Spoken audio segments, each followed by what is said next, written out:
Yves Guérard, bonjour. Salut Pascal, ça va bien? Super bien, et toi?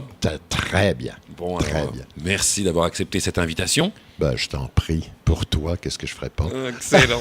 On a reçu quelques demandes de nos auditeurs en France qui veulent venir s'installer au Québec. Mais alors, ils se posent bien des questions auxquelles on n'a pas su leur répondre et je me suis dit que ça serait intéressant de t'interviewer pour que tu répondes un petit peu, grosso modo, aux 7 étapes clés pour s'installer au Québec.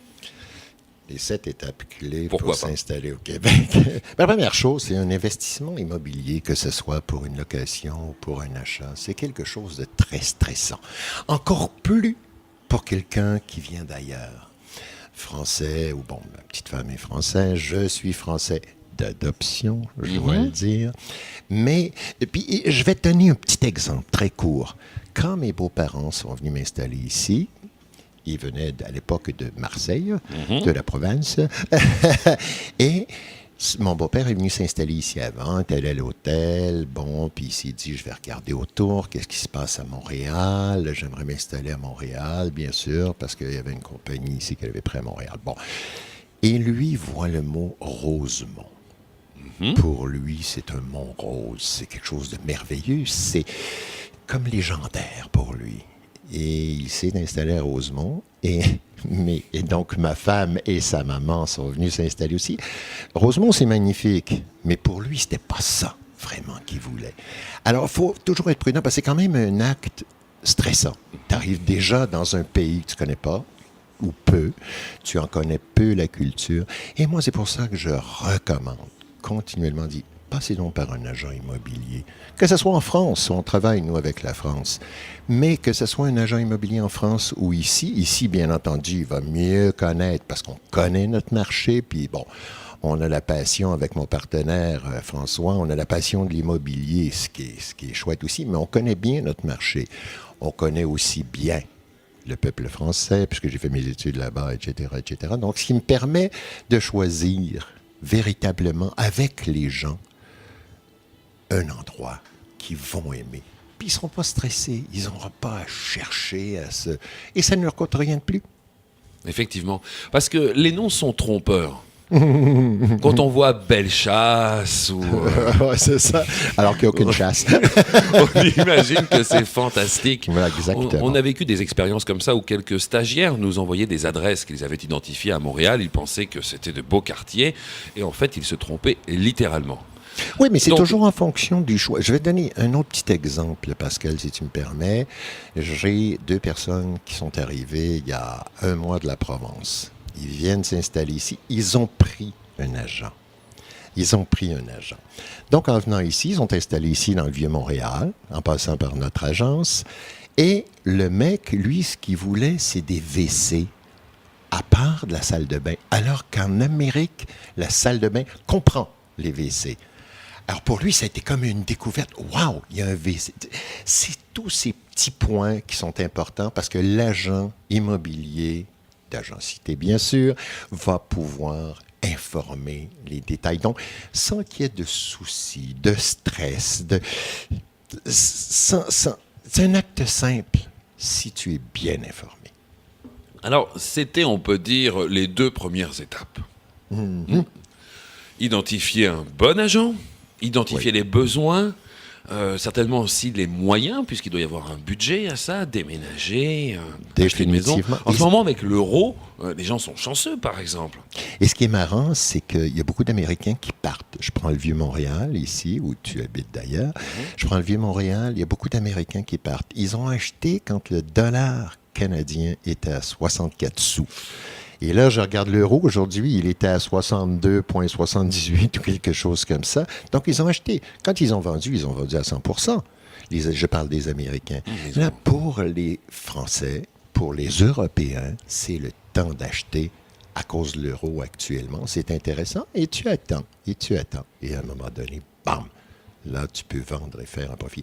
Mais ça, l'agent immobilier t'aidera toujours D'accord. sur ce point-là. Et au début, peut-être louer, j'imagine, pour vraiment tester la ville, les endroits. C'est pas bon d'acheter immédiatement. Moi, je crois que la meilleure façon, c'est de louer. Si tu es pressé à acheter, bien sûr, tu vas à l'hôtel pendant une semaine, mais là, avec ton agent immobilier, tu fais le tour de la province ou de Montréal, ou le tour du Québec. Mais à partir de là, moi, je vais donner un plus bel exemple. Avant de m'installer dans le Vieux-Montréal, j'ai loué dans le Vieux-Montréal. J'ai loué pendant 1 an pour savoir si je me sentirais bien dans le Vieux-Montréal. Ça fait 7 ans que je suis ici, j'ai acheté après ça et tout ça, mais j'ai loué au départ. Et là aussi, l'agent peut te conseiller sur des locations en fonction toujours de tes critères. C'est ça qui est le plus important. Critères financiers, critères personnels, la vue. Bon, moi, je vais voir de l'eau. Bon, il y a un fleuve ici, il y a le fleuve Saint-Laurent, qui est à peu près un des plus grands fleuves. Mais tu peux avoir une vue sur le Saint-Laurent. Tu peux avoir... Et c'est ça qui est important. Tous ces critères-là, l'agent peut y répondre. Je pense que la personne qui veut louer un appartement peut même récupérer son investissement de location, en fait, si elle achète l'appartement après. Très souvent, mais ce n'est pas la plupart du temps. Non. Je dirais à 70%, c'est une location pure. Peut-être qu'il reste un 30% où là, on fait une entente en disant, si ça me plaît, moi j'achète, lorsqu'un appartement est alloué et à vendre. Voilà. Mais là, à ce moment-là, tu récupères parce que quand tu achètes, on retire ta location du prix d'achat. Quatrième question importante, on peut avoir peur, on se dit un agent immobilier, ça va me prendre de l'argent, ça va me coûter plus cher. Comment vous gagnez votre vie et comment vous faites gagner de l'argent aux gens? Ça ne coûte rien pour la personne qui vient. Et je m'explique. La personne qui vend ou qui loue, effectivement, donne une commission à l'agent, qu'on appelle. Donc, en fonction de la location, en fonction de la vente, il y a une commission. Et tout ce qui s'appelle location-vente, il y a toujours une commission, mais d'associer au vendeur ou au locataire, non pas au locataire ou à celui qui veut acheter. Lui, ça ne lui coûte rien. Donc vous êtes un service gratuit. Dans un sens, oui. Et vous êtes payé par les gens qui vous mandatent de vendre leur maison ou de louer leur maison. Exactement. Alors, on peut visiter 20 maisons, on peut visiter 15 condos, 25 appartements. Pour les personnes qui veulent louer ou acheter, ça ne leur coûte rien. D'accord. Hein, François, t'es d'accord? Bon. Je manque toujours à mon partenaire. S'il est sûr que ça coûte vraiment rien. Je vous comprends. Maintenant, qu'en pensez-vous quand les gens déménagent? Quels doivent être les frais? Ça va être compliqué quand même Pourquoi d'ailleurs on décide de s'en aller?